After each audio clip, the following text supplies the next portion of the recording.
Just to let the people who are arriving know, we'll be starting in a minute or so when people have filtered into the session. Thank you.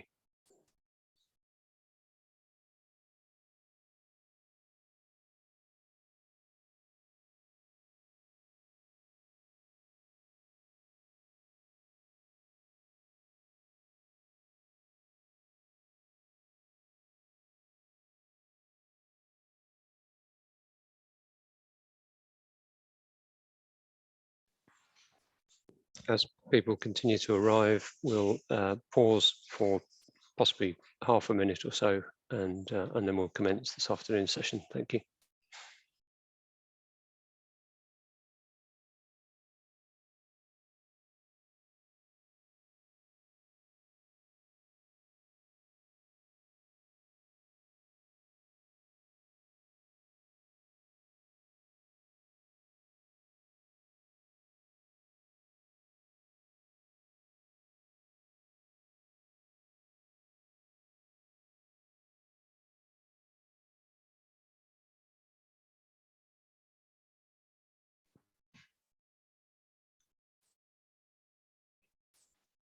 We'll start this afternoon session in about 30 seconds time. Thanks.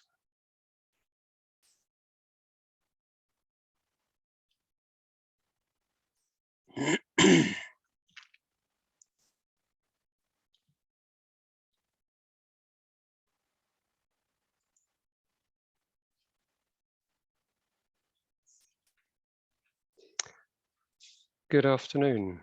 My name's Rob Young. I'm the Assistant Director for Sustainable Growth at Norfolk District Council. I'll be hosting this afternoon's event. My colleague Nige will also be on hand to help with any digital aspects of hosting, such as assisting with the chat bar and live polls, which I'll come to in a moment. Just a bit of housekeeping before we get started. We're going to be recording the event today so that we can share it online afterwards, and we'll notify people when that's going to happen to give people a chance who couldn't attend today in person to have the opportunity to hear our speakers. So you're aware, throughout the whole of today's session, your cameras and microphones will be automatically muted and turned off. Despite this, there will be opportunities for you to interact with us, and we'll let you know how you can do that.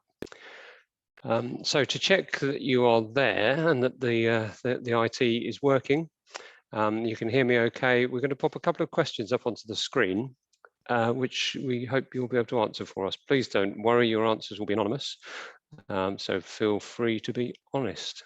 So question one. Thank you for joining our Greenbuild event. Have you attended other events or talks during this fortnight? And okay, it's good to know that we've now got some pretty regular attendees and a couple of first timers. So that's great.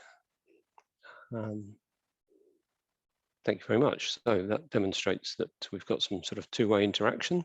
Nige, next question, please. So community projects, would you consider taking part in an environmental project in your local area? For example, growing food for the community? The answers are yes, I'm already involved in a community project in my area. Yes, I would be interested in finding out more, or no, I wouldn't want to take part. Okay, so pretty enthusiastic and engaged audience, and seems to be that everything's working. Thanks, Nige. So later on, we'll have the opportunity you'll have the opportunity to submit questions to today's presenters. You can do this by typing your question into the question and answer bar situated at the bottom of your screen on the control panel. You may send your questions in at any time during the presentation, and we'll collect these and address them during the Q&A session at the end of today's presentations. We'll not answer the questions necessarily before the Q&A session commences, although if there are questions that are sort of pertinent to the things that people are saying at the time, you could possibly use the chat bar for that, and then we will, if appropriate, provide the necessary clarification or answer as we go along. When asking questions, if you can let us know who the question is intended for, which of our two speakers, or whether indeed it's for the council. You can do this simply by typing the speaker's name in before the question, or alternatively leave the name out, and we'll assume it's for the whole panel. If you wish to use the chat bar at all throughout the session, then you may do this. The chat can be viewed by everyone, however, so please do be respectful in your comments and mindful that Greenbuild is a family-friendly event. My colleague Nige will be on hand today to field any quick clarifications and comments or IT issues, so please feel free to use that function to contact us. To check that the bar is working, and if you want to, can you now please type into the chat bar your name and where you're calling from? And just so you're aware, all of the instructions for today's session are now going to be posted into the chat bar, so you can refer back to them should you wish to do so. So who have we got?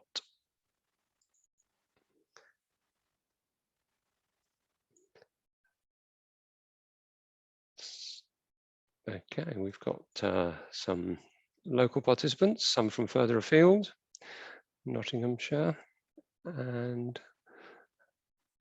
great, from many from around and about in North Norfolk and elsewhere in Norfolk, which is super. Wells, hi Linda. Great, okay.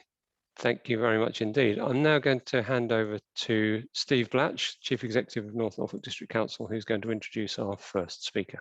Thanks, Steve. Thanks, Rob. I hope everyone can hear me. So, hello everyone, and a really warm welcome to this afternoon's final Greenbuild event. Let's Talk Communities with the Hockerton Housing Project and Incredible Edible. Our Greenbuild programme has been running for the last 2 weeks in tandem with the United Nations Climate Change Conference held in Glasgow. Across the 2 weeks, North Norfolk Greenbuild has hosted over 15 speakers, had over 500 attendees and participants, and has included a vast range of events from salad growing workshops to discussions on rewilding to webinars which have explored the decarbonisation agenda here in North Norfolk. On behalf of the District Council, I would like to thank everyone who has participated and supported the programme, including presenters, participants, and particularly to the small team of officers who have coordinated the delivery of the programme. Our hope is that over the last 2 weeks, we've been able to raise greater awareness of the climate change and environmental issues that we all face, but also that we've featured events which have inspired others to go out and make a difference in their local areas and communities. Today's event is no different. We are incredibly lucky to be joined this afternoon by Simon Tilley from the Hockerton Housing Project and Pam Warhurst from Incredible Edible. Both of these individuals have innovated and thought outside of the box in order to deliver projects which have benefited their local communities and have achieved great environmental outcomes at the same time. I'm sure that we can all learn a lot from them both today. So I'm now delighted to welcome today's first speaker, Simon Tilley, who is a director of the Hockerton Housing Project and has been involved with that project since its inception in 1993. So without further ado, over to you, Simon, and many thanks. Well, thank you, Steve, for inviting me. It's good to be able to talk to you guys. Yeah, so I'm Simon from part of this community here in Hockerton, and I joined the group way back in 1995, and I'm going to talk about what we try to achieve, what we have achieved, and maybe some of the issues that we get along the way. So do feel free to drill into, kind of what's good, what's bad. If you've got opinions on it, it'd be great to hear them. I've got a slideshow prepared, so I'll take you through that, but hopefully you'll be able to hear me and see those. And as Steve said, if there's things you want to just sort of on the nail points, do put them in the chat, and I can answer them directly. So hopefully you can see my screen now with the picture of Hockerton Housing Project. So we fairly early on, we created a vision of what we wanted to do as a group of 5 families, which is acting as a catalyst for change towards ecologically sound and sustainable ways of living. And we have a community that has continued to do that. But let's take you back now, right to the beginning, and of the project here. So 5 families initially back in 1994 got together, and we basically just had a field and an ideas, and there you can see a model of one of the houses that we thought we might like to build. And I suppose my feeling is it is about communities. It's about building stronger, resilient communities and sharing resources and doing things together. And I think in that way we hopefully can sort of become more sustainable. Our first task was to get planning permission, and then later we got a Section 106, and that's a very kind of paper-based, dry thing to do. So while we were doing that as a group, we actually had an allotment, and we were growing vegetables as a group on a Sunday morning, and that enabled us to kind of work together and actually physically become a bit of a team, and of course have a nice produce from that activity. And throughout the project now, we've continued with that theme, although that kind of wasn't part of the planning permission necessarily, but we do grow quite a lot of our own food, certainly not all of it, but we've got chickens. We keep fish in our lake, so that's a little mirror carp there. That's about 75 pence when you put them in, and when you take them out, it's a bit of a rigmarole. You might have to do a bit of fishing with a few nets, but they can be quite big beasts when they come out. So even the lake, which I'll talk about in a minute in more detail, is very productive and sort of part of the system here at Hockerton. So that was my first sort of learning point or thought, is quick wins when you're in a group, and doing something achievable that doesn't take too long. And that might just be a party, it might be a film event, it might be swapping seeds, it could be encouraging your friends to eat less meat in terms of tackling climate change. So there's lots of different ideas like that. But we were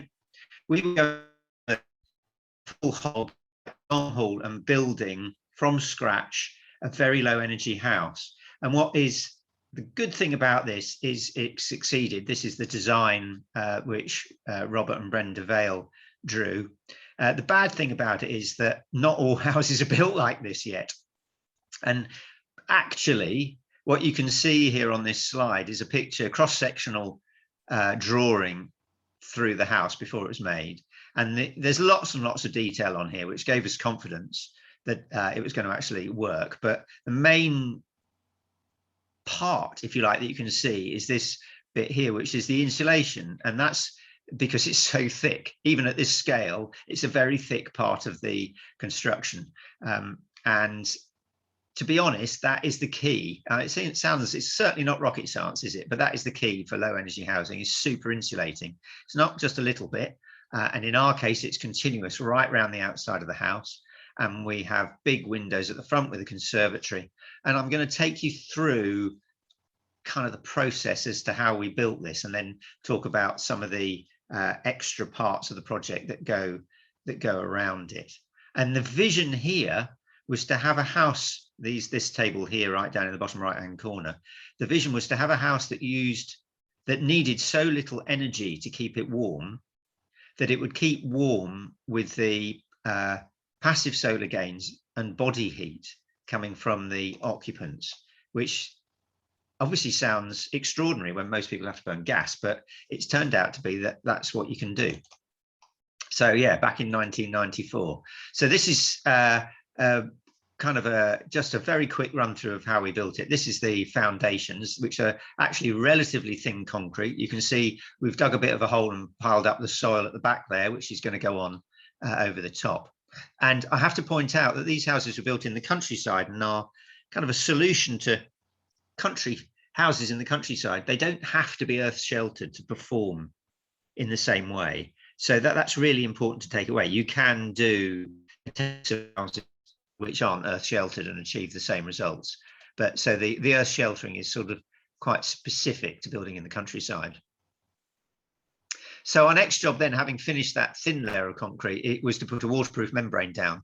And you can see here a a couple of people, that's Nick, my neighbour, sweeping away, and Dom, the stones. And no matter how good your design, unless you build it to that design, the house won't perform as you expect it to.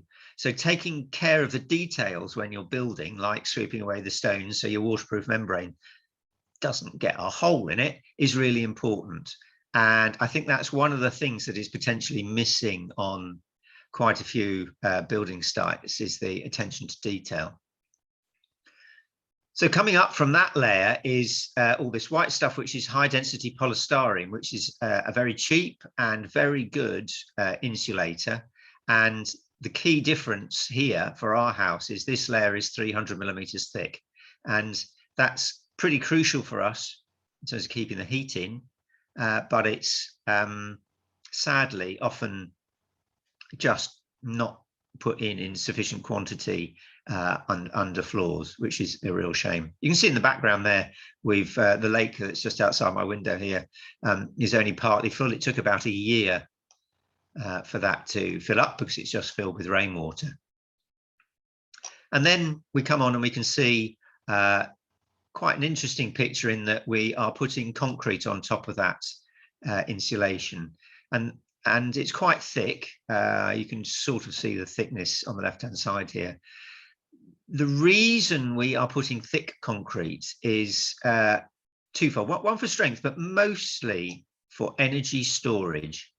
There's a huge amount about batteries for storing electricity, but actually it's far easier, much cheaper, and much less, how should I put it, much more benign to store heat. So in our case, we're storing it in the mass, the stones that are in the concrete.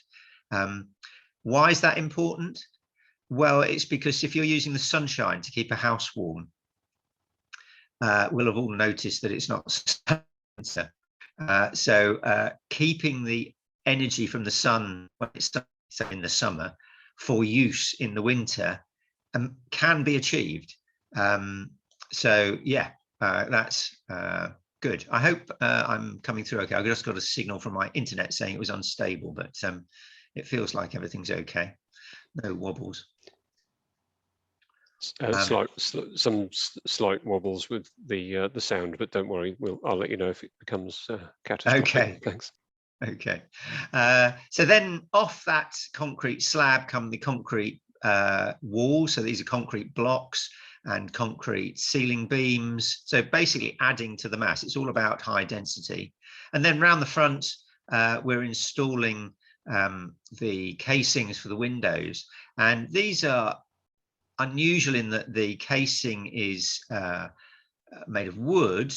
So the elements joining the inside, which is what you can see here, the blocks, and what will be the outside, which will be the bricks on the front face of the building, is wood. And a nice property of wood, apart from being a natural material, is that it doesn't conduct heat very well. So and similarly, these wall ties are not the standard metal ones which conduct heat, but they're reinforced plastic ones. And you know, we're all about trying to keep the heat in. And if you have lots of insulation, that's one thing. But if you pepper it with loads of metal bars for strength, you have this sort of consequence of doing that is that the heat conducts along the metal bar and out. So there's a few things where you actually have to do a bit more than just add more insulation. You have to think about how various details in a construction work, so that those details don't conduct heat.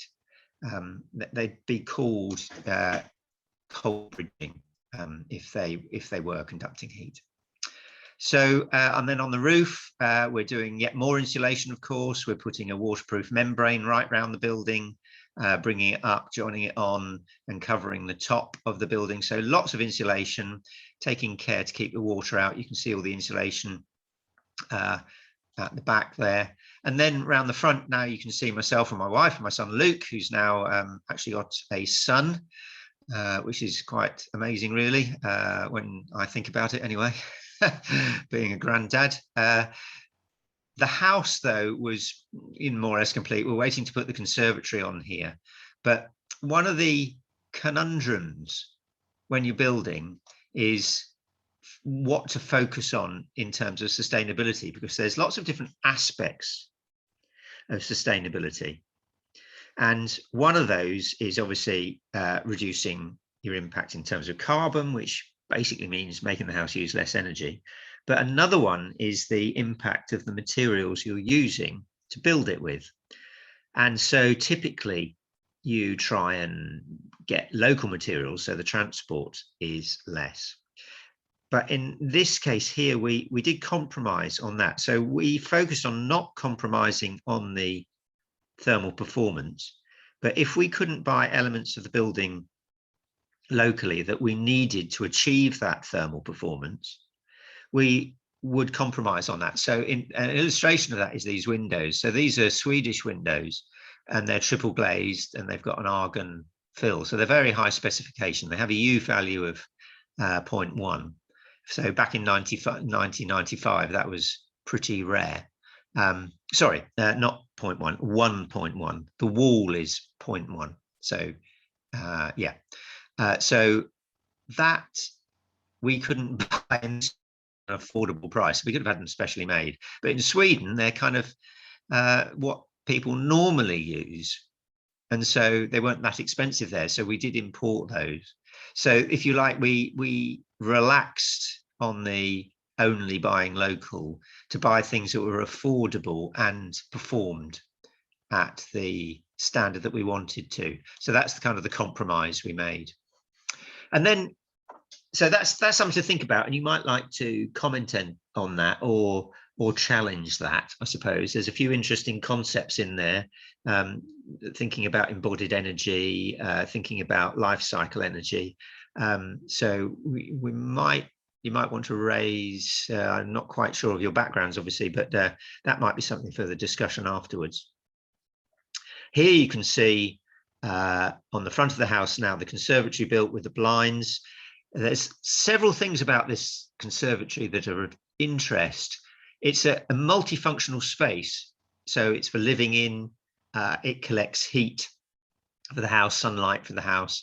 It collects water from the roof for our water systems. We're actually autonomous in water, so we're not connected to the mains water supply at all. Some of the issues with it, you know, what often we get asked is, crikey, doesn't it overheat, all that glazing? Well, actually, there's two reasons it doesn't usually overheat, and that is, you can see at the top here, we have got frequently spaced Velux windows, which you can open fully, and blinds that sort of channel the heat up and then out of these big Velux windows. And if you open the, excuse me, the window at the front, you get what's called a stack effect, and the hot air rises and pulls in cool air from the front. So ventilation in conservatories is really important. Excuse me. So inside, you can see it's actually, although it's sheltered and it's got those big windows, which mean actually that it's very light inside. And I think quite often people are quite surprised how light the rooms are inside. This is looking the other way in the kitchen of house number 2. You can see there that's 6 meters deep and 3 meters wide. All the rooms are the same size, and we sort of adapt our living space to that. Now, what this also shows off is these, quite unusually, these pipes here at the back are exposed. They don't have to be, but part of the sort of design, I suppose, of the building was to have the services on show. Think Pompidou Centre. But what's this all about? This is critical in houses which are super insulated, because you also tend to seal them up. So our building was very well sealed. We scored 0.9. So at 50 pascals, when you do an air leakage test, you sort of blow the house up with air and measure pressure drop, and ours has the building standards is 10, so 0.9 is really pretty low. And if you do that, one of the consequences is, well, you might physically need air in the building, but you also need to take out the stale damp air. So we have a system which involves pipes which take out, one takes out the damp air, and the other one brings in fresh air.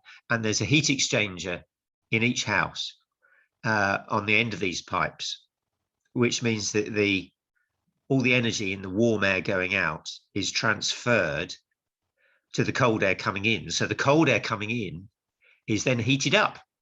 So rather than getting air coming into the house at 0 degrees, after it's been through the heat exchanger, it comes in and it's maybe 18 degrees rather than 0 degrees. So, you know, fantastic piece of kit, very simple, very low energy. It only uses about 6 watts per fan in our house, and is going to be much more familiar as house building starts to get it right and starts to seal up when they build a house.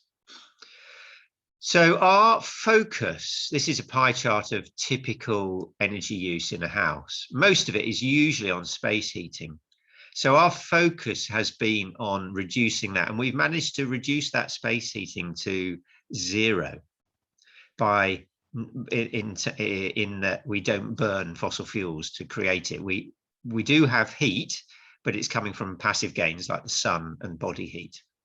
We also have tackled water heating, and you might like to, if you want to focus on that, we can look at how we've reduced that dramatically as well. It's very difficult to reduce the energy for cooking, because if you boil water, it just takes a certain amount of energy.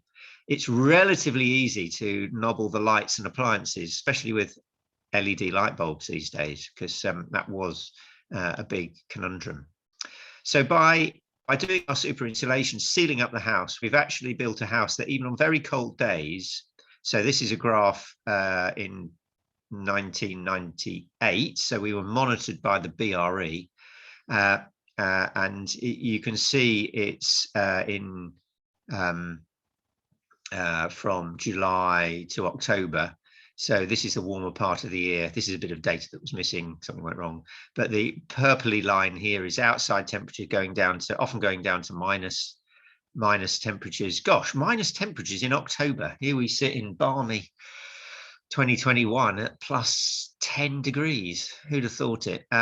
Anyway, the conservatory temperature also rattles around, but the internal temperature, as you can see, is much, much more stable, and it goes between about 18 to 22 degrees across the year. So that's really important demonstration of the performance.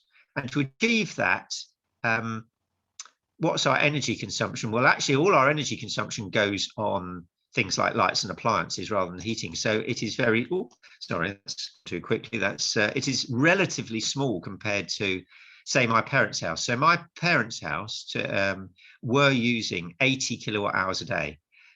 Maybe I can throw that out there, and maybe you could put in the chat if you know how much energy do you use in your house per day. So that would be taking in electricity and gas if you use it, or oil if you're on oil, of course. Maybe wood if you're burning wood.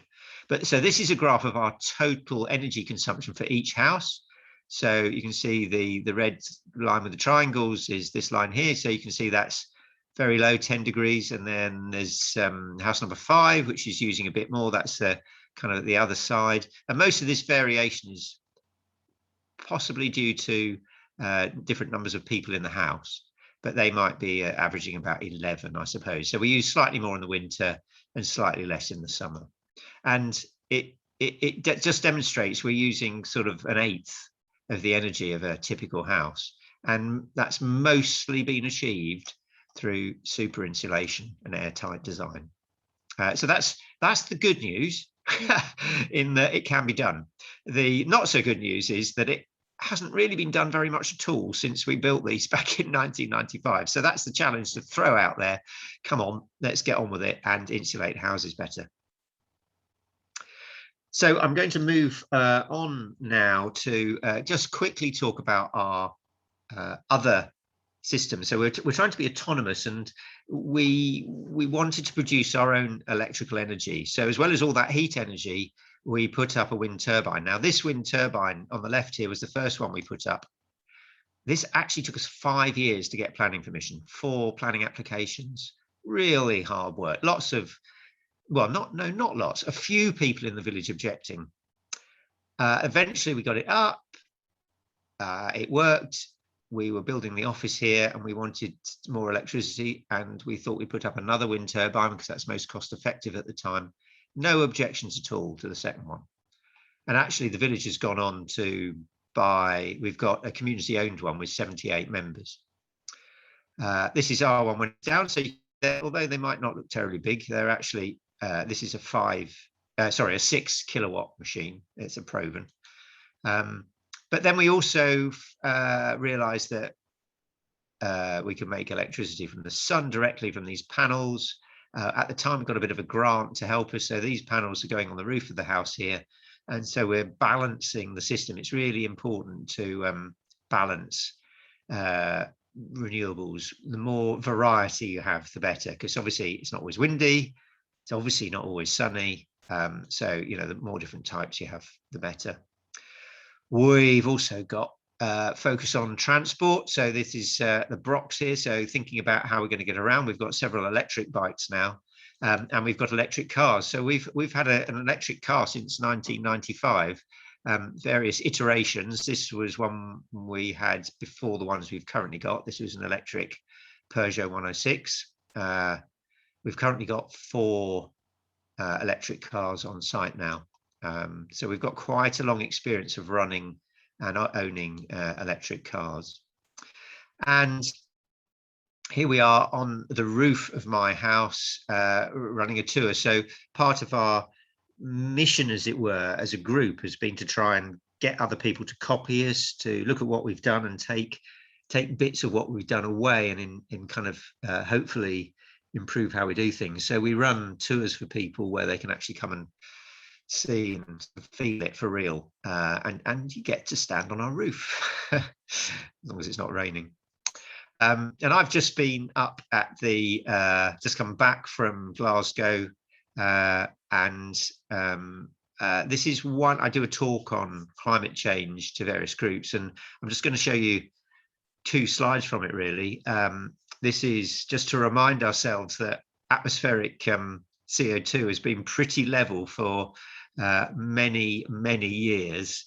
And then since the Industrial Revolution started, it has really been accelerating, and at the same time mimicking that is the temperature measurements showing that that increase in carbon dioxide is being reflected in increased temperature, which is obviously what COP is all about. And sadly, you could plot on this graph things like Greenpeace being founded, the first IPCC being in 1988, Paris Agreement in 2015, and yet this curve is still exponentially up. For everything that we have done, said, tried to do, nothing has worked so far. We're due for a 16% increase. We need a 46% reduction. You know, the talk about COVID, 7% down. Well, that means 93% up, which doesn't often get mentioned. That is why people are really worried.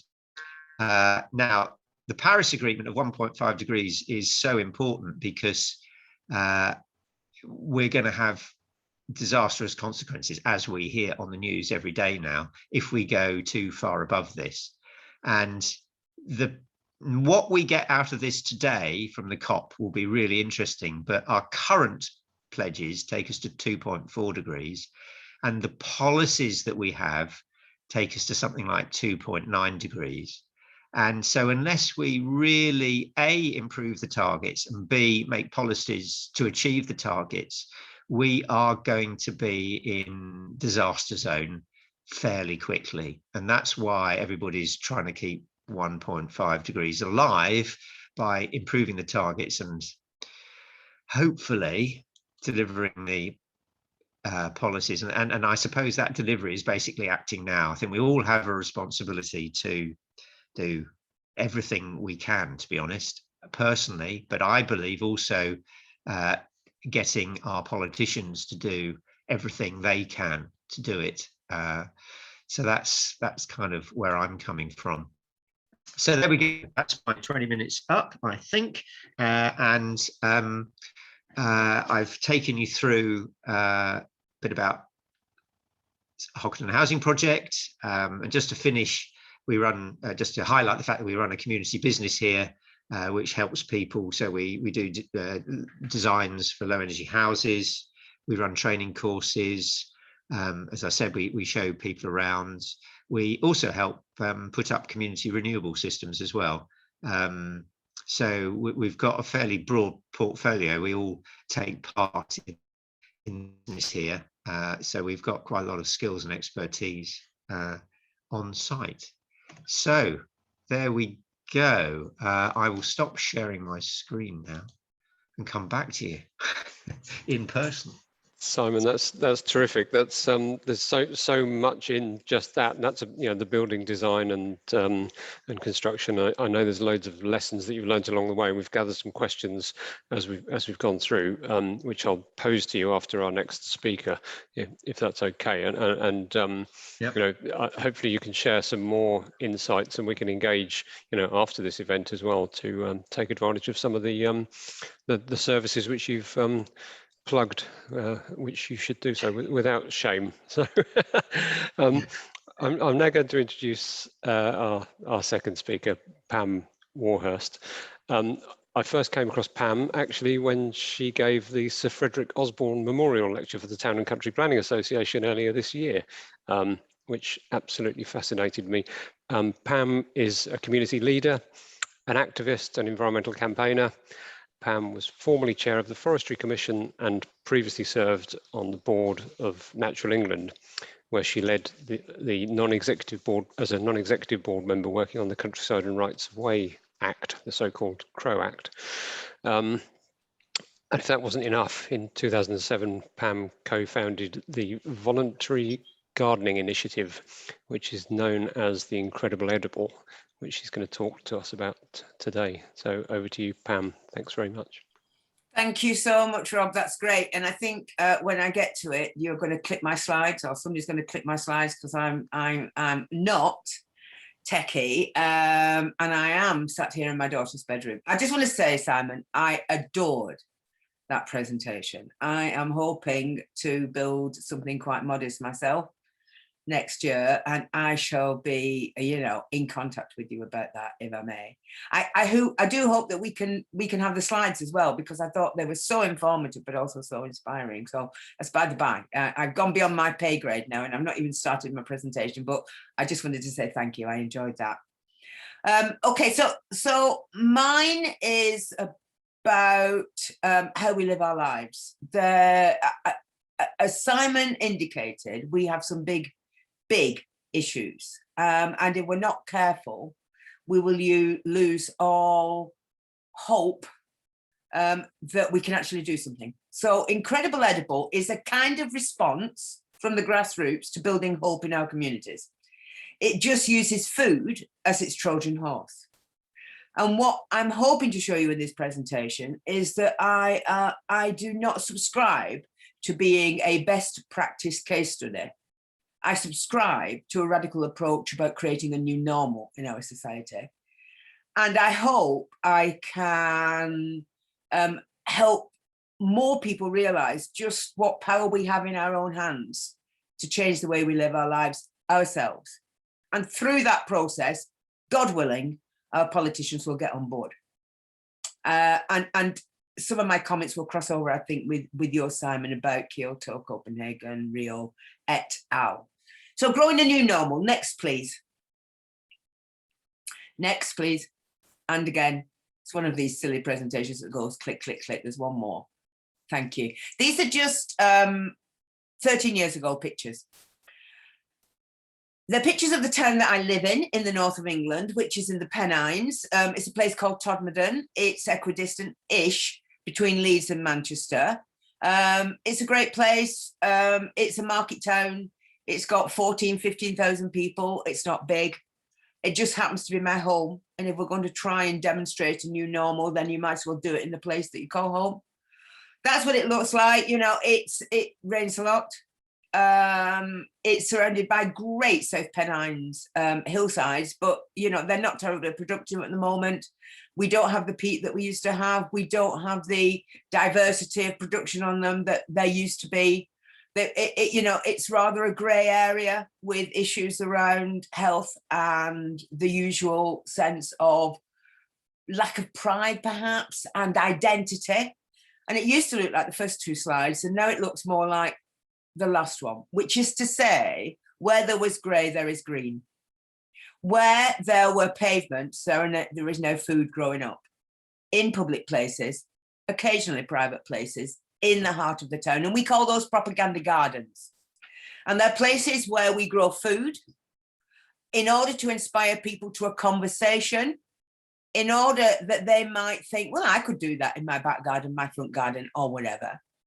We do not grow in our propaganda gardens to exclusively feed a population of 15,000 people. We recognise that's not what this is about. This is about a springboard of inspiration and a springboard that says, you can do this too. Each and every one of our propaganda gardens, there'll be lots of pictures of them in a minute, is food to share, because we're stimulating that new relationship, which many people have forgotten about how communities actually work by thinking collectively. Each one of our propagandans has little signs, because in some of them, they've been taken over by people in our community as volunteers who know how to grow. Fantastic. But for those who don't know how to grow, but want to get involved because they are concerned about their community, they might make great signs. They might make great traffic lights, which says when it's red, the food's not ready. When it's amber, it is. And when it's green, help yourself. Whatever. Everybody has a part to play. And the point of what we do is to use the Trojan horse of food, which cuts across age, income, culture, and ability, to say, we're all in this together. We don't need a qualification. We don't need a huge check. We certainly don't need anybody's permission to build a kind of future. Let's just wake up and just roll our sleeves up and see what we can do in the place we call home. Next slide, please. And again. And this is why we do it. I've done all that stuff, but I also used to lead a local authority. I also used to chair a health trust, an acute trust, a hospital trust. I've done a lot of things in my time, all of which have kind of prepared me for what I've been doing for the past 13 years, which is talking as a volunteer about Incredible Edible and demonstrating the power of small actions. And this was because 13 years ago, I was with Natural England then. I'd come out of the Countryside Agency, went on to Natural England, was listening to Tim Lang, for those of you that know Tim, Professor of Food Policy at City University. And he was talking about climate change. And I already knew about that, but it was one of those Damascene moments. You sit there and you think, oh my God, he's right. Absolutely. We are going to experience, this is 13 years ago, before it was a hot topic that it is today, huge weather swings, health problems, the future challenges of climate change are not straight lines, are they? It gets hotter and then weird things happen and systems break down and pandemics come round over the hill. All these things happen. And we kind of knew that, didn't we? We sat through Rio and we got excited about Rio and we said, yes, they've got it. Brilliant. And we had Kyoto and we had Copenhagen and we had Paris. And you've just seen Simon's slides about where we're up to, because there was no leadership at a national or international level that was prepared to think outside the box and be as radical as we know we need to be. So in the absence of that leadership, we could all have a whinge about it, or we could do something about our own leadership in our own communities and demonstrate through actions. And that's what Incredible Edible was about. It was about waking up, smelling the coffee and say, okay, what can I do that gives me purpose in this agenda? What can I do that might just spark other people to want to come and help me? And let's see in this crazy experiment of Incredible Edible if we can actually stimulate some new conversations and some new models of living well and prospering. Now, that was it. I held a public meeting in Todmorden with some people from the local school and a local group. I had already started speaking to friends around the kitchen table to say, are we up for this propaganda garden and stuff? Shall we do something about it? And we'd no idea where this was going to go. You don't have to be sure of where the end point is. You just need to know that you need to get on a road moving towards it. And then the wonderful thing is, people join you. Serendipity happens. and you start to see you create a critical mass. But it was an experiment 13 years ago. It remains an experiment. But we are more confident as we move forward that we, the people, have got a role to play in all this. Next slide, please. So I get on a train in London after the Tim Lang, moment, and I invent Incredible Edible. I didn't bother with the consultation. I didn't bother with the 1001 things, which are kind of like kicking it into the long grass because we're not going to do it now. Well, we need to do it now. So here's a proposition. Let's use the universal language of food to motivate ourselves to live our lives differently. Could use energy, could use transport, could have used 1001 things. But food was the one entry point that I thought we didn't need to know a right lot, because we, in a way, we all do something about food. And we had a simple motto that came early doors, which is if you eat, you're in. So there's no great membership fee involved in this. You just wake up and do things. But we need to do things around a model that seems to make sense. So I devised this simple model, and it was a simple model because it was, as I always say, it was drawn on a Virgin serviette on that train from London to Manchester. And a Virgin serviette was really, really small. So it was a really simple model. And it said, let's imagine we reflect this concept of sustainability without worrying people that they don't know what that's about by three aspects of our lives. Let's use local food to change what our local community spaces look like by making them edible. Let's just plant food everywhere. Sometimes we'll ask permission and sometimes we won't. Let's just do it and see what happens. The second thing was, let's recognize the sad fact that most people don't know how to cook, have no idea what to do with veg in season, are used to getting a plethora of whatever veg they ever want, or fruit they want, or food they want in general, whenever they want it at any time. So let's think about what conversations we can have in our community that might inspire more people to show more people what to do with food. And from that, more people want to grow it, because you're not going to want to grow food if you don't know what to do with it. So let's find the people who know how to grow in soil. Let's find people who know a bit about hydroponics. Let's find people who can graft trees. Let's find people who can rack up on a street and make great soup out of seasonal produce. Whatever. Let's put it out there and see who knows stuff. And a load of people know stuff. It's just 9 times out of 10, they're never asked to demonstrate. And the third element of this very simple model is, if you imagine you are walking through edible landscapes in the heart of the place you call home, not just on the outskirts, and you've been doing that since you were 5-year-old to being 15 years old and beyond. Let's imagine then you're also, besides seeing those landscapes, you know what to do with them. You can taste the strawberries. You can imagine you can make some jam out of it or whatever. Then the third proposition is, if you are fortunate enough to have some money in your pocket, many people have not, but many people do. Let's think about that economy that we create through spending money. I'm an economist, I'm not an environmentalist. You get the money, you get the economy you spend your money on. And although that's oversimplified because of the nature of commercialism and whatever else we might want to call our economic model, actually, if more of us went into our local market or our local veg shop or our local baker or butcher or whatever, and bought our produce there, instead of, without thinking, and because it's just a bit convenient, nipping into the supermarket and buying it from wherever it comes all over the planet, whether it's wrapped in plastic or not, if we shifted a percentage of our spend, we would get more vibrant local markets.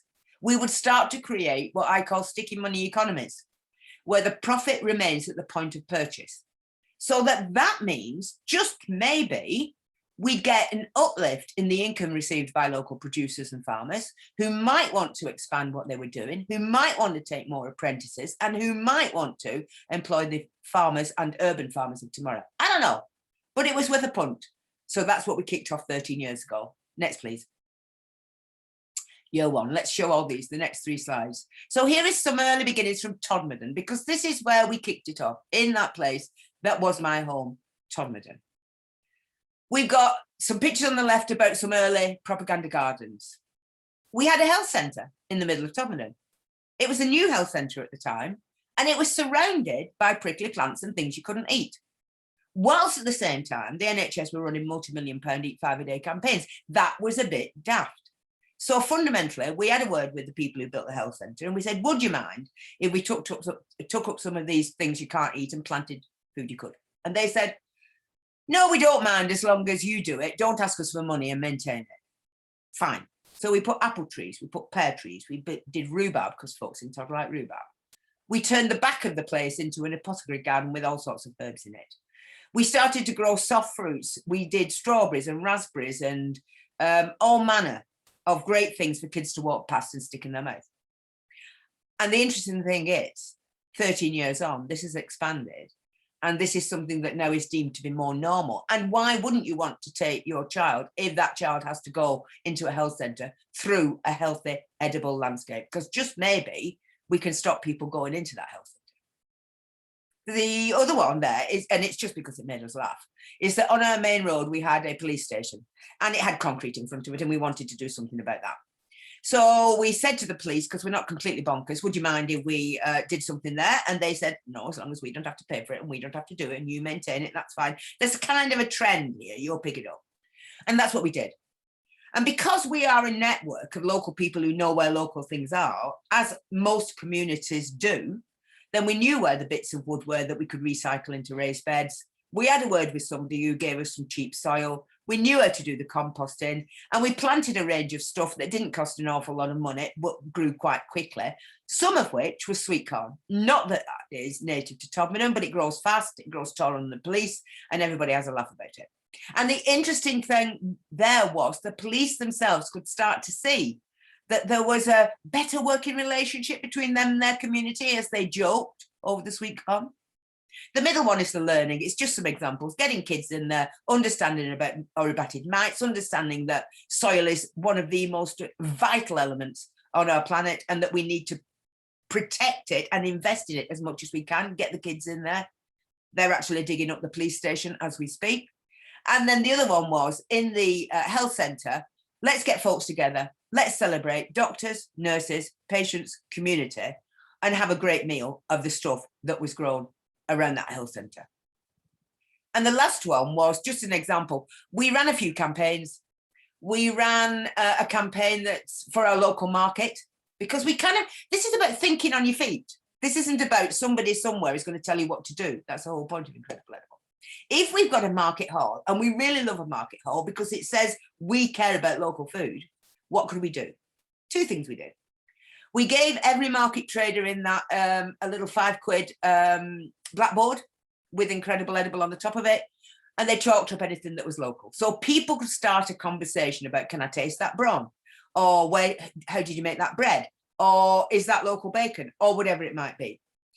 And besides that, we also ran a campaign of Every Egg Matters. And that was just about saying, let's take one product and imagine we could scale up locally the sales of that product. So let's start with looking at who is selling eggs at the end of their lane and put it on a stylized map of Todmorden.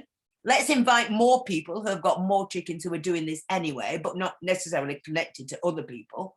And let's get them on our map and then let's promote it. And the result of that was quite simple. All that happened, it started off with 8, it ended up with 32. People then went into shops and said, are these local eggs? Which of course then started the conversation with local farm and so on and so forth. None of it is rocket science. It's just human behaviour. As a result of that, we now have most cafes and restaurants in Todmorden with a percentage of food that is local, a lot more than ever was, more small traders on that market, more street food. And we are not, you know, in the leafy suburbs of anywhere. We're a working class market town that's just decided it's going to do things differently. Next, please. And it kind of caught on. So I did a TED talk and I did lots of things and lots of us went all over the place because, you know, we just wanted to share the great experiences we were having by growing food and reconnecting in our community. So, you know, Lambeth latched on very early doors, completely different scale, 400,000 people needed to do it differently. And now we've got 140 odd groups all over the place. It says 120, but this is a bit out of date. And of course it translates because this is about human scale behavior to anywhere on the globe, really, particularly urbanized areas. So, you know, in Australia, in New York, in France, it went ballistic. You know, we're not centrally controlled. We don't have bureaucracy. We don't have a lot of statisticians sat in cupboards, but we do talk to each other and we know those people are out there. Next, please. But actually, you know, what was happening was we were starting a people's movement. And we didn't do it by having, a lot of really clever people telling us how to do it. We just went about our business of growing food, sharing food, and talking about the importance of doing it for ourselves. Next, please. Going to show you some examples. People say, yeah, but how do you scale it up? And I say, I don't want to scale it up. I want to spread it. This is human activity. I'm not building, I'm manufacturing widgets. So how you spread it is, these are some examples. You may be on a housing estate in the middle of Dunstable. You may be on a similar housing estate, but you're in Wakefield. This may be something in the middle of Salford. You may be working with community fire stations who have done it for themselves to reconnect with their communities. People creating propaganda gardens wherever they want to do. That's me, many years ago. We created one at the edge of a parking lot of the local train station.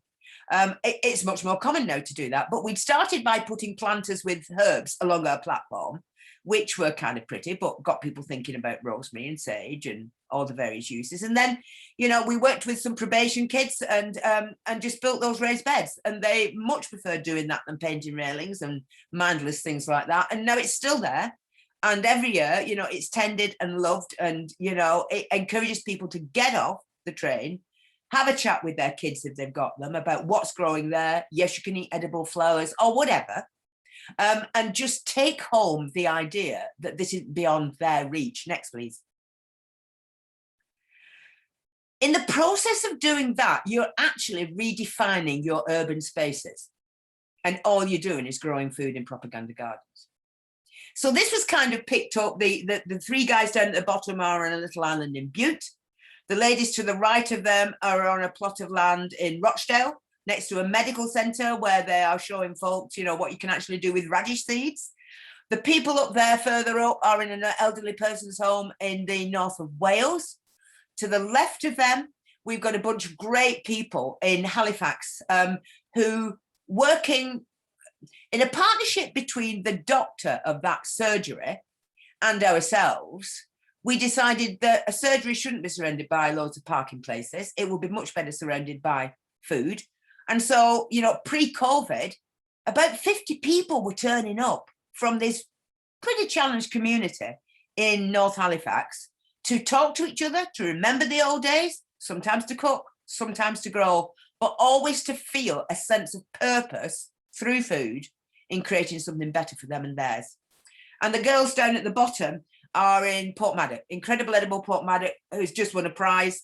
They're fantastic. And that's a composting scheme. Again, 3 plates interpreted in many different ways by communities, because this is about believing in your own gifts and finding your own creativity. Next, please.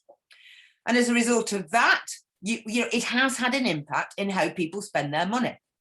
Whether people want more veg boxes in support of local community supported agriculture, for example, or local farmers, whether it's the middle one there on the top, which is people who are moving to places that care about food and want to set up their own small holdings and do their own thing, or whether it's those 2 things at the bottom, which are communities taking over their own markets.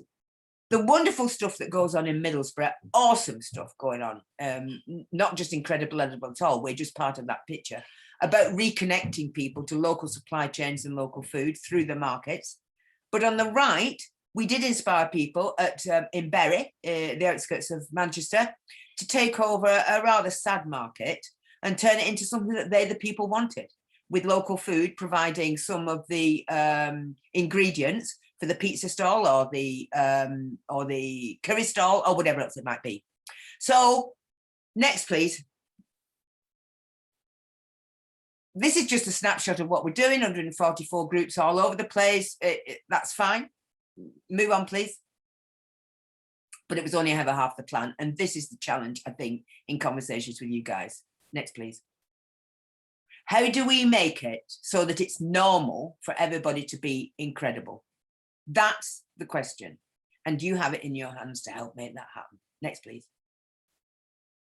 If we had more land to feed ourselves from, then we could get more people active. The hits on well-being, keeping the population healthier, keeping them out of hospitals, being ready for the next pandemic, need I say more? And then we could start to think of skills for the future in resourceful communities. simply through communities themselves and their small actions demonstrating the change they want to live. Next, please. And I'll take 3 clicks on this if I may, to get through to the end. So we've got the grassroots people doing their stuff. They are challenging anchor institutions to rethink their policies, their investment programs, and how they do their business in order that we can change a system that isn't operating anymore. Last slide, please. In order that we can invest in a kind of prosperity. Folks are doing this. I hear inclusiveness talked all the time, but for 13 years, we've been trying to demonstrate from the grassroots what's required, because we cannot wait for it to come top down. And anyway, it doesn't really work top down. Next, please. So here's 3 things. Let's go bang, bang, bang, if I may. 1, 2, 3. This is just for example. If we wanted more land, where could we get it? Well, we've a lot of public realm. What are we doing with it? Not a right lot. So maybe we need to think about a community's right to land. And quite frankly, we're going to run a campaign next year that is about that, and very prescient, I think, in terms of what we're hearing from Glasgow. And we also need to think about, can we design our towns and cities with food at their very heart? Edible towns, garden city movement. You referenced the Town and Country Planning Association. This has been on the agenda for decades and decades and decades. This isn't new. I'm just kind of pulling it all together and joining the dots. Next, please. Then healthier people. What can we do with that? We could make edible hospitals and health centres, as I've been talking about. We could make sure that the NHS changes its estates policy so it never develops anything without a community kitchen at its heart. And then it could bend its procurement budget, as every single anchor could, to transition towards more local supply chains. Just takes the will. It's perfectly possible to do that. Next, please. And lastly on this one, skills and jobs. Shall we not have growing as something that a really nice woman, or usually, does in lunchtime when kids are in between lessons, or possibly an after school club? Could we possibly take it seriously and think about it as the heart of all STEAM? That would then help us create the skills for urban farmers and growing techniques. It would help us create the architects and designers who can grow food up and along the tops of buildings. It would help us rethink whether we actually do need hydroponics more in the hearts of our town, whether aquaponics is something that we could offer the rest of the world. There's a lot that we could do if we could start to think about investing in the skills that we need for a future when we're not going to be flying those beans all over the planet. Next, please. And one of the reasons it just makes complete sense is at last we are starting to recognise that GDP don't do it. That if the only thing that we can count is pound, shillings and pence, then we are basically wasting our time about getting to 1.5. We've had, how long have we talked about triple bottom line? And we've still not been doing triple bottom line as normal. Yes, we've got the Green Book now, and now we're starting to take social value seriously. But ultimately, these sustainable development goals, we can play into every single one of those if we put food at the heart of how we think about things. There is absolutely no reason why we can't do that, and we are being asked increasingly to do that. Last, please. So kind of what I've been talking about is a kind of new social contract between citizen and state. It's not scary. It's not, you know, it's nothing to do with political party or rightness or dogma or anything. It's pure pragmatics. If we, the people, can grow and share, can create gardens of food in the middle of our landscapes, can actually support the lost arts of how to do those things and create a sticky money economy, then please, policymakers, whatever you can do about rethinking public realm and those things I've got there, let's do it. And let's practice that, and let's do it now. And it's not scary, actually, because the rules of the past and the way we did things in the past just aren't working anymore. And we've got 10 years to get this right. So, last slide, please. Ultimately, my challenge is, please trust the people. I know you wouldn't be having these 2 weeks of webinars and Zooms if you didn't. But as Margaret Mead said, you know, if we're actually going to change things, if we're actually going to get traction on the ground, if people are going to be a part of the solution and not the problem, then we need to believe in the power of small actions and put our money where our mouth is. Thank you. Amazing. I don't know about the soil. There must be something amazing in the water in Todmerton. That's such an enthusiastic demonstration of what people can do. We've had lots of questions coming in. We've got in this room, we've got loads of questions of our own as well. If you wouldn't mind us putting those to you, and I'll ask my colleagues to invite Councillor Nigel Lloyd, who's the portfolio holder for Environment at North Norfolk District Council, onto the panel as well later on. But first of all, if I can pose a question to both Pam and Simon, which is, you've both acted on your ideas and your dreams or your inspiration, and you've achieved amazing results as a result of that. So does that make you different or special? And can anybody do this? I'll jump in and say anybody can do this. Yeah, I mean, if you're going to kick something off and you want to demonstrate what that looks like, it helps if you've been around the blocks a few times. And I think from what Simon was saying, he'd been around a few blocks and I've been around a few blocks. But that's only because you need to have the confidence to go forward and to be, in my case, cocky enough to believe that I had something worth saying and worth doing. So that's the bit where it helps to have been in the system in the way that I've been in. But this is not about a wacky northern town who just had a few old women who wanted to do things. Of course, anybody who wakes up in the morning and has a concern about them and theirs and those they love can do this. That's the whole point. We just would quite like the anchors to make it a bit easier. Mm-hmm. Mm-hmm. Yeah. Okay, Simon? Yeah. I suppose it's playing to our strengths in a community. What has jumped to my mind there. So we all know what we're good at and what we're not quite so good at. And often when you're in a community, then you can lean a bit more on the people that are better at things that you're not quite so good at. So just for your own self sort of, well, I can do this. Let's go for that because I know I can do it. And this needs doing, but I know somebody else that can do it. It's kind of making sure you're sort of pulling people in to getting things done. So is there a lesson from you both for a local authority like North Norfolk about how we can make this easier? Yeah, rethink the public realm. I just want to say one thing on that last point. If I was to observe what were the core skills that allowed this to be kicked off at pace, because this is not something you want to ponder on and take forever because you kind of lose the will. It requires someone who's prepared to say, once more over the hill, who's with me?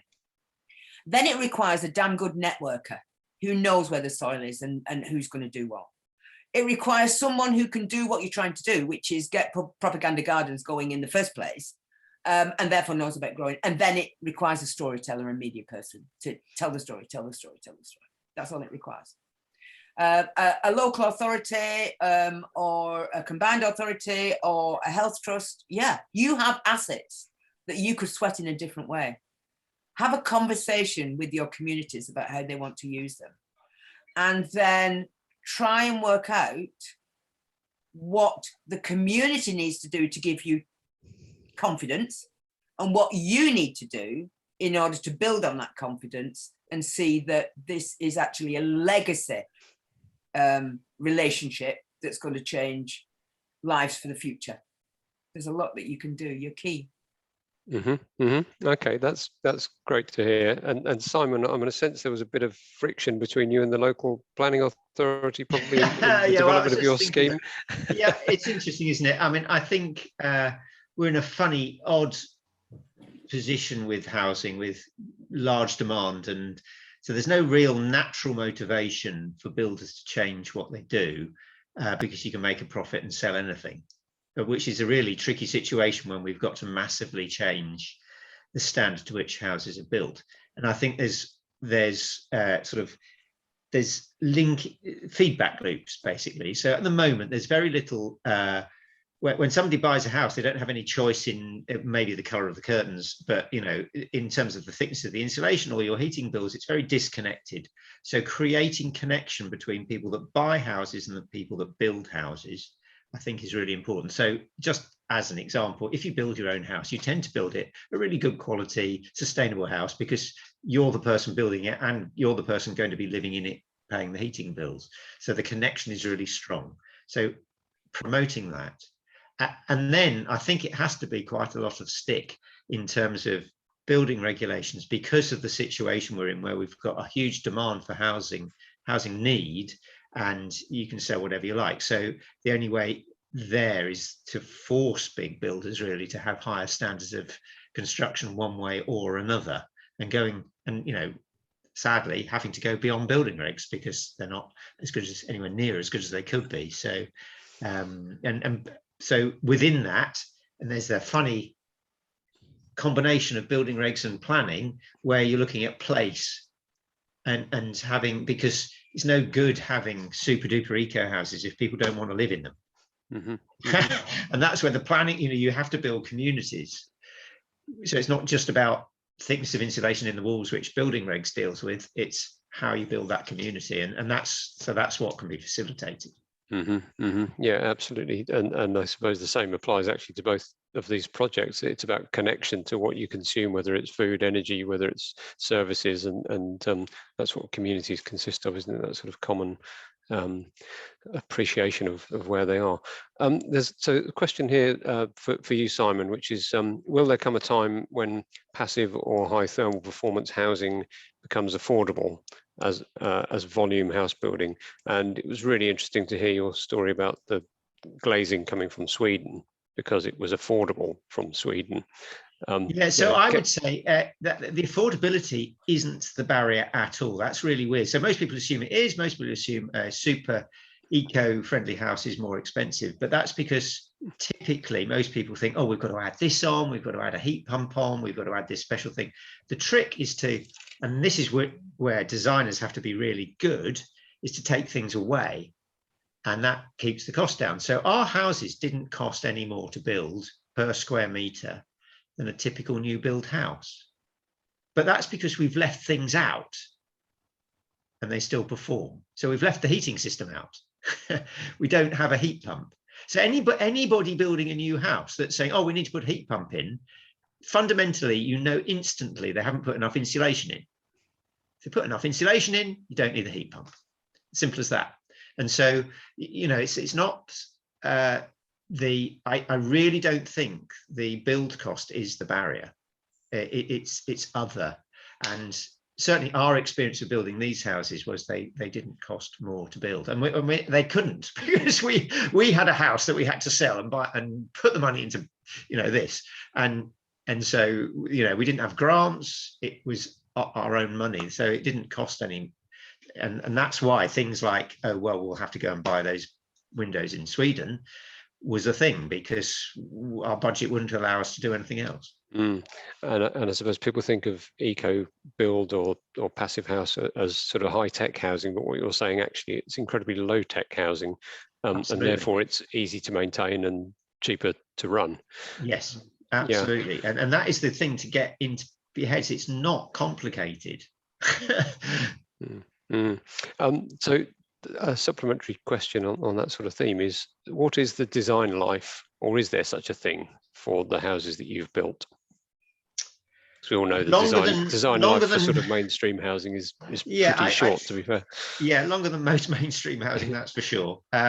And so when you're buying, you know, so what we've used is traditional building materials, bricks and blocks and concrete, and they have very long lifespans.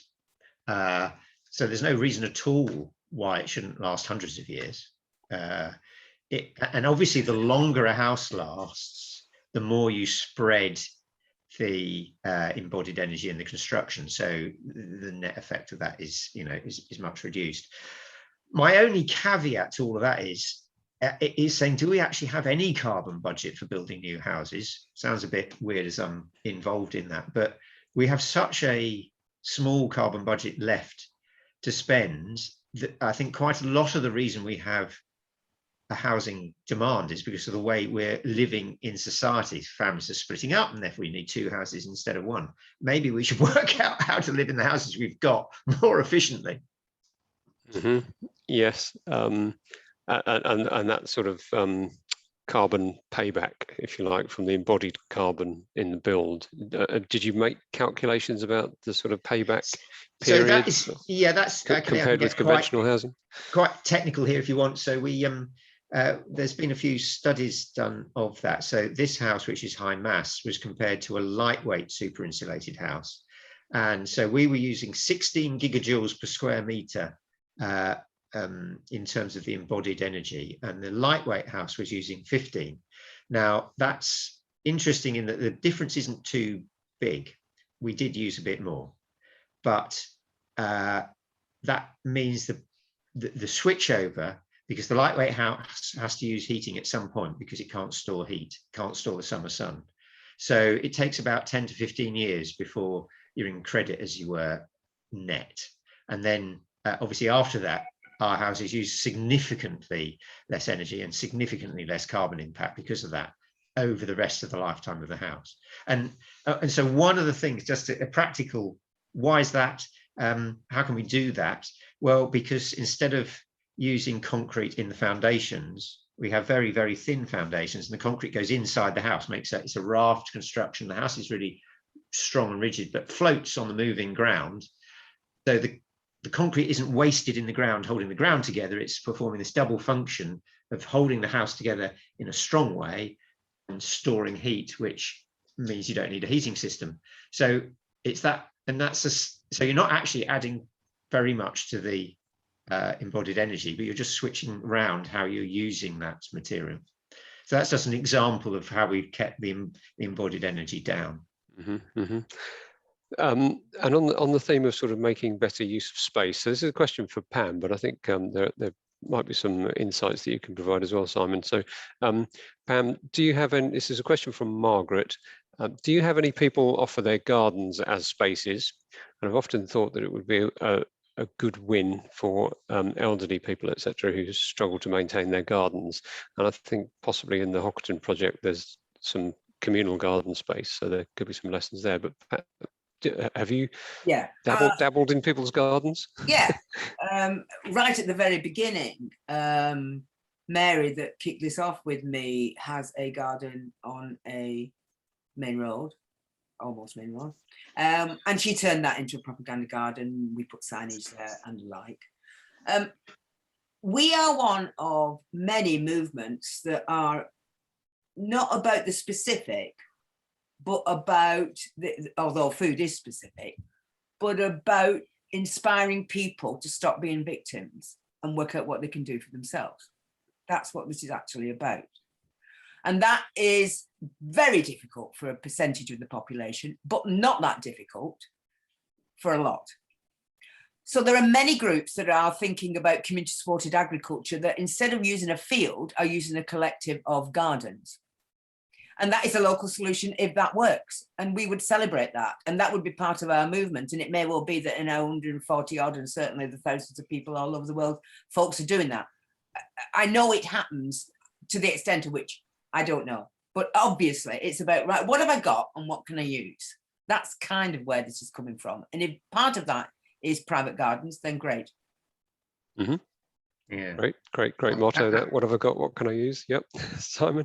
Absolutely. And I think it's so important having access to land when housing is built, or even if it is built, allowing people to get access to land. So solutions like that are really important. Oh, I've got a pheasant trying to get in.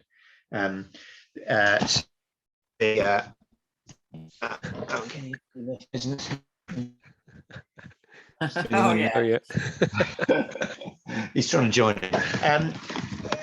It's very difficult to concentrate at work when you've got wildlife just there. Yeah, so and we've got communal, like allotments. You know, we've got to promote allotments. They've got to be close to where housing are, so that, because people love allotments. It's great. If I can just pop in on the back of that, thank you, Simon, for that. I'll give you a tenner later. Because I have a thing about allotments. I have spoken vociferously against allotments in my life, not because I'm against allotments per se. They're great. And when you see them at their best, they're awesome. But it's just that when we need a lot of land, we don't need a lot of legislation around that land. And allotments are kind of tied in with a lot of legislations around what you can do and what you can't do. And they can be a little bit insular in their approach. Not necessarily, I'm generalizing here, which is why that a more market economy of, yes, please, more allotments. But the problem with allotments is the number of people who told me over the years, I've been on a list and I can't get it, puts you straight into a victim mentality, as opposed to, well, why do you not worry about that? Go and find some land and grow some food on it. So I think we need, land is absolutely key, Sam, you're absolutely right. And that's why we are really interested in having conversations with any organisations or anchors that have got public realm, i.e.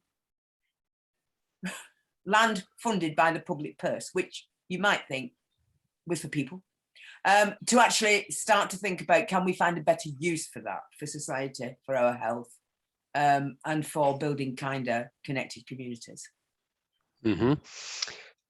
We had a question from Liz, who then subsequently said she had to leave, but she's going to look forward to catching up on the remainder of the talk and the discussion on YouTube when that's posted. But her question was, what are the main barriers to sustainable communities becoming mainstream? Could be a question for either of you, really. And can that be done at scale? Can we have new sustainable communities developing at a scale, and what currently prevents that? Bearing in mind you've got a chief executive and a cabinet portfolio holder who could possibly come in and comment on this. But do we create barriers, and can we help overcome them? We do, but we don't mean to. So I've spent a lot of time working with a lot of organisations on systems change and cultural shift.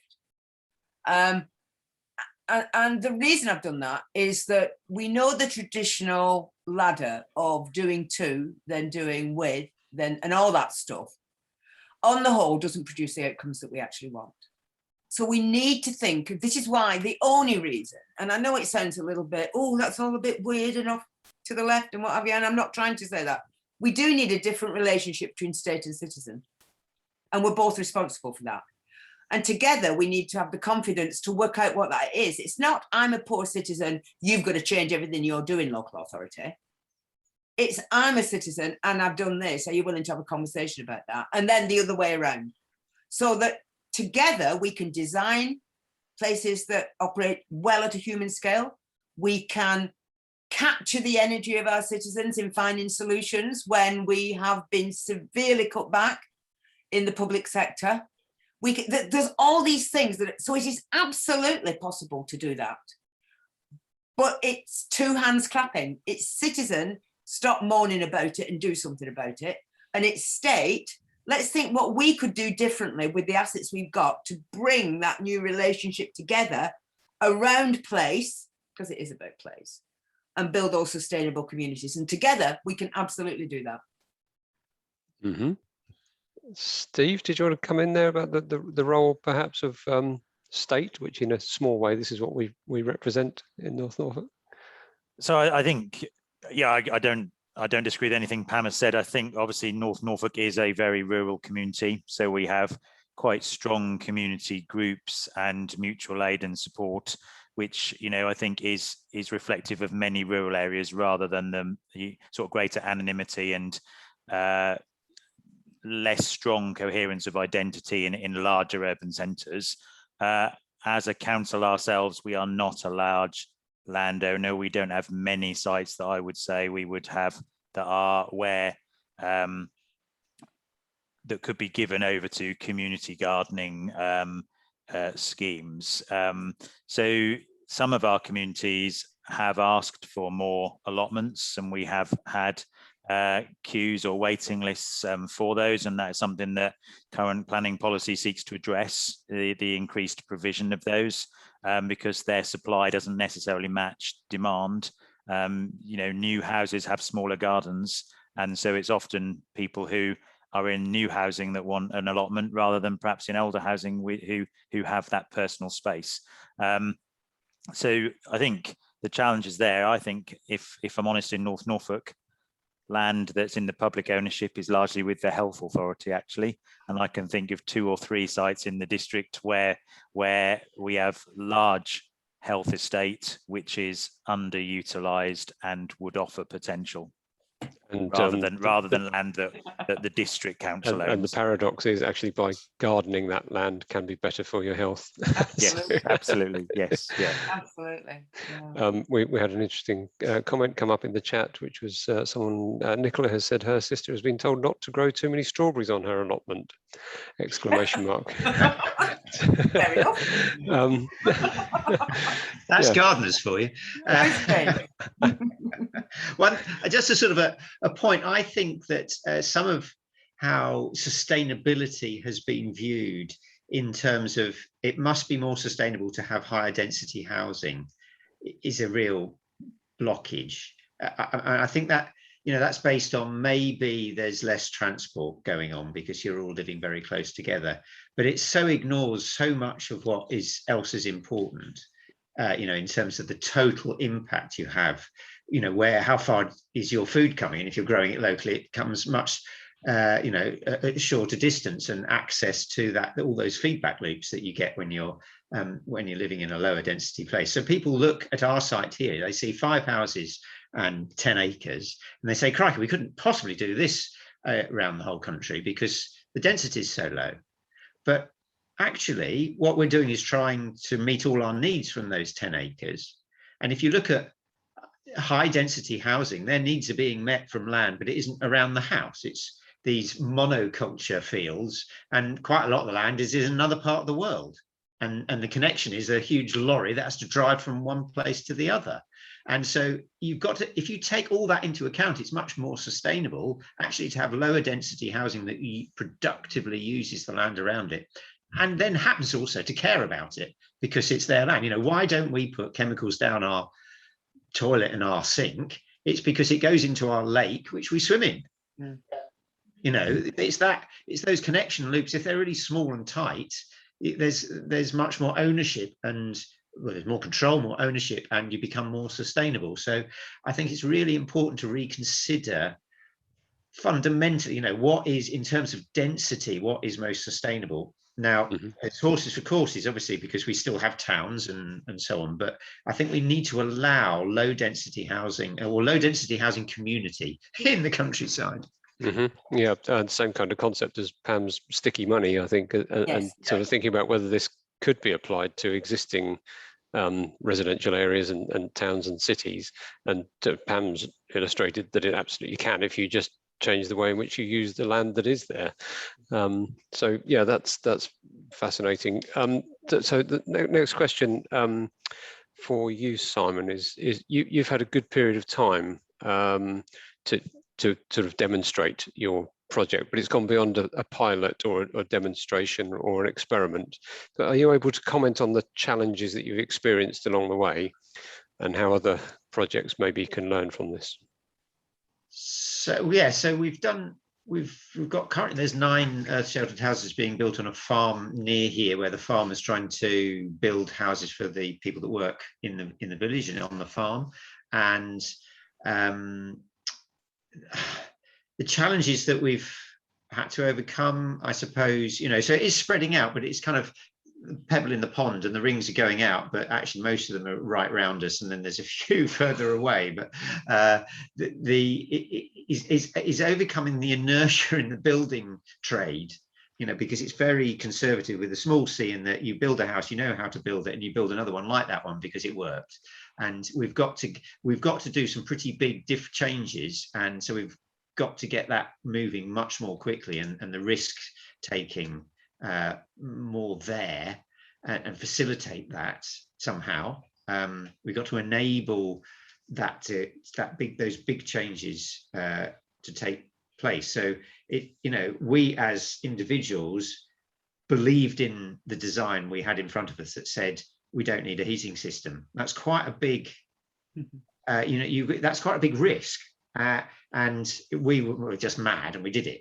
But actually, if you're going to get mass production going like that, you need to help support that. So it's helping facilitate those risk decisions. I think is important when you're talking to builders, to sort of get them out of their cocoon and getting what you want done.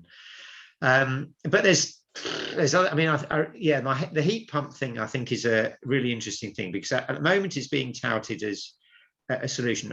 We had heat pumps for hot water, and all 5, one in each house, went wrong.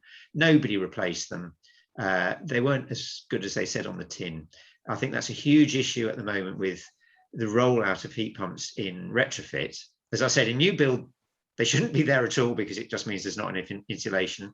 Obviously, retrofit, where you've got houses and you're trying to improve their sustainability, the engineering of heat pumps means you have to have much larger radiators, and you can only supply water temperatures, half that you'd normally supply. That's why you need the bigger radiators, and that typically means the rate of heat loss means that in an uninsulated house, that the effect of the radiators is much reduced. So you've got to insulate the house more, which is what you've got to do anyway. But just putting in heat pumps is not going to do it at all. All it is going to do is put people's electricity bills up, and it's going to cost people a lot more, unless it's done in tandem with super insulating the house and changing the radiators and possibly all the pipe work to the radiators, because it's a bigger volume at a lower temperature, so small pipes don't do it either.